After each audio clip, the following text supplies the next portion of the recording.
नमस्कार, मैं वैशाली आप सभी का अपने YouTube चैनल कहानियाँ बाय वैशाली में स्वागत करती हूँ।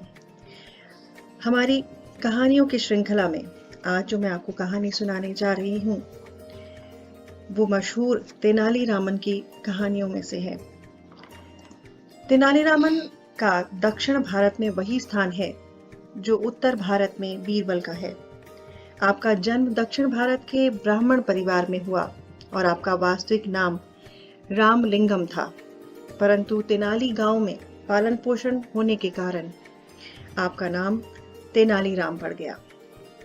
आप विजयनगर के प्रतापी राजा कृष्णदेव राय के राज विदूषक रहे हैं। तेनालीरामन की सूझबूझ, चतुराई, बुद्धि कौशल, हंसी मजाक और हास्य से भरपूर मनोरंजन व शिक्षाप्रद कहानियों में से आज मैं आपको सुनाने जा रही हूँ नर्तकी की हार। नर्तकी की हार। विजयनगर में एक अति सुंदर नर्तकी रहती थी। अपनी मेहनत के दम पर उसने बहुत नाम और पैसा कमाया था। इसी कारण उसमें अभिमान पैदा हो गया। एक दिन वह नर्तकी राज दरबार में उपस्थित हुई और उसने राजा कृष्णदेव राय से कहा, महाराज, मैं आपके दरबारियों को चुनौती देती हूँ कि वे मुझे परास्त करके दिखाएं, अन्यथा आप मुझे मनचाहा पुरस्कार दें। नर्तकी की बात सुनकर राजा कृष्णदेव राय ने सभी दरबारियों से इस बारे में पूछा, लेकिन सभी खामोश रहे। सभी को खामोश देखकर हमेशा की तरह तेनालीराम ने नर्तकी की चुनौती को स्वीकार कर लिया।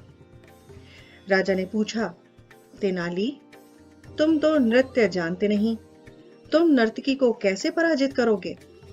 तेनालीराम बोले, महाराज, हालांकि मैं नृत्य नहीं जानता, लेकिन शर्त यह है कि इसे हराना है।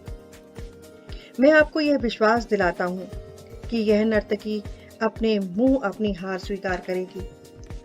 नर्तकी ने भी सहमति जताई कि नृत्य न सही, किसी भी रूप में हराने पर बात स्वीकार ही होगी। अगले दिन सुबह जब तेनालीराम राजमहल जा रहे थे, तो उन्होंने देखा कि नर्तकी अपने घर के बाहर एक लकड़ी का गट्ठर रखकर उसे तोड़ने की कोशिश कर रही है, लेकिन वह उसे तोड़ नहीं पा रही। तभी तेनालीराम ने अपने पास से जाते हुए एक अति निर्धन व्यक्ति को बुलाया और उसे 2 अशर्फियां देकर उस नर्तकी के पास कुछ समझाकर भेज दिया। नर्तकी ने उस व्यक्ति से पूछा, क्या तुम यह लकड़ियां तोड़ दोगे? वह व्यक्ति बोला, जी मालकिन, तोड़ दूंगा। नर्तकी ने उससे पूछा, क्या मजदूरी लोगे? वह व्यक्ति बोला, ज्यादा गुड़। नर्तकी ने स्वीकार कर लिया। उस व्यक्ति ने थोड़ी देर में सारी लकड़ियां तोड़ दी। लकड़ियां तोड़कर उसने अपनी मजदूरी मांगी, तो नर्तकी ने उसे एक सेर गुड़ दिया। यह देखकर वह व्यक्ति बोला, मुझे ज्यादा गुड़ चाहिए। नर्तकी ने उसे 2 सेर गुड़ दे दिया। वह व्यक्ति फिर बोला, मुझे ज्यादा गुड़ चाहिए। नर्तकी ने उसे 10 सेर गुड़ दे दिया। फिर भी वह व्यक्ति बोला, ज्यादा गुड़ चाहिए।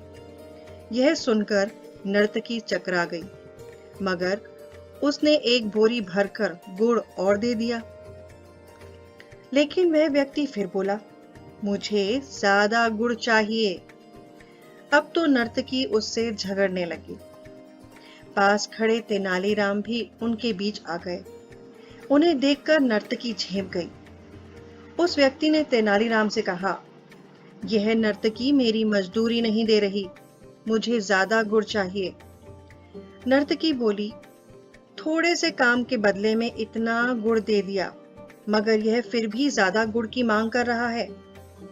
तेनालीराम उन दोनों को लेकर राज दरबार पहुंचे और राजा को सारी बात बतलाई। यह सुनकर राजा भी असमंजस्य में पड़ गए। तेनालीराम नर्तकी से बोले, मैं तुम्हारी समस्या का समाधान कर सकता हूँ, लेकिन पहले तुम्हें यह स्वीकार करना होगा कि तुम अपनी हार स्वीकार करती हो। तभी नर्तकी को अपनी हार वाली शर्त का ध्यान आ गया। वह समझ गई कि अब कोई अन्य रास्ता नहीं है, तो उसने तुरंत अपनी हार स्वीकार कर ली। उसी समय तेनालीराम ने एक सेवक से कहा कि वह आधा सेर और एक सेर गुड़ दो अलग-अलग पात्रों में लेकर आए। तेनालीराम के आदेश पर वह सेवक 2 पात्रों में गुड़ ले आया। इसके बाद तेनालीराम ने उस मजदूर से पूछा, तुम्हारी मजदूरी क्या है? मजदूर बोला, ज्यादा गुड़। तेनालीराम ने कहा, ठीक है, इन दोनों पात्रों में से जिसमें ज्यादा गुड़ है वह पात्र तुम ले जा सकते हो। वह व्यक्ति एक सेर गुड़ वाला पात्र लेकर चला गया। वह नर्तकी भी तेनालीराम को धन्यवाद देकर चली गई।